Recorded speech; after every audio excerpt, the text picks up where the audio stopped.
Hola, hola, com esteu? Avui vos duc una història d'un llibre superxulo que es diu Històries de ratolins. És de Arnold Lobel i està editat per Calandraca. Aquest llibre és del 1972 i jo el vaig descobrir ahir. What? Dins hi ha 7 històries, però jo vos en contaré una. El ratolí i els vents. Un ratolí va sortir a navegar amb el seu vaixell, però no feia vent i el vaixell no es movia. «Vent!», va cridar el ratolí. «Vine i empenya el meu vaixell a través del llac!» «Sóc aquí!», va dir el vent de l'oest, que venia per aquí. I el vent de l'oest bufà i bufà, i el ratolí i el vaixell es van enlairar i van aterrar damunt la teulada d'una casa. Mireu!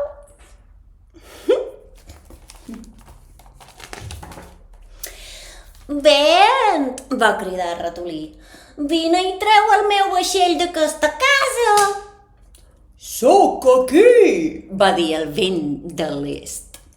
El vent de l'est bufà i bufà. El ratolí i el vaixell i la casa es van enlairar i van anar a parar al cimall d'un arbre. Mireu. Ai, que no sé si ho veig. «Vent!», va cridar el ratolí. «Vine i treu el vaixell d'aquesta casa i d'aquest arbre!» «Sóc aquí!», va dir el vent del sud. El vent del sud bufà i bufà. El ratolí i el vaixell i la casa i l'arbre es van enlairar i van aterrar al cim d'una muntanya.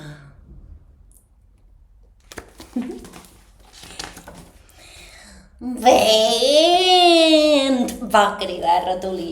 «Vine i treu el meu vaixell d'aquesta casa i d'aquest arbre i d'aquesta muntanya!» «Sóc aquí!», va dir el vent del nord.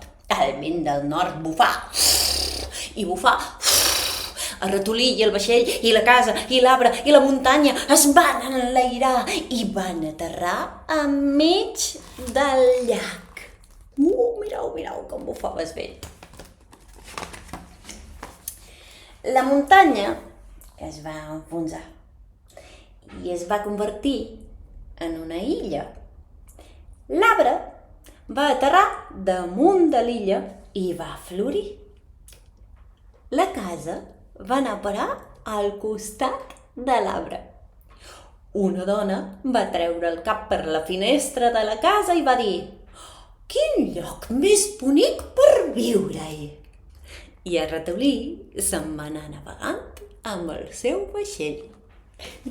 Mira. I conte contat, conte acabat. Adéu, adéu.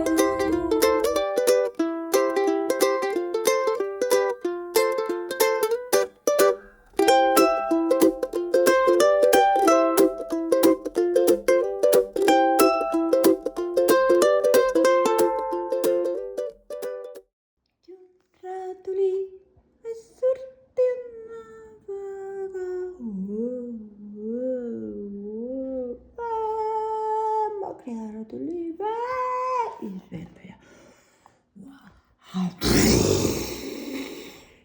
com he babatjat.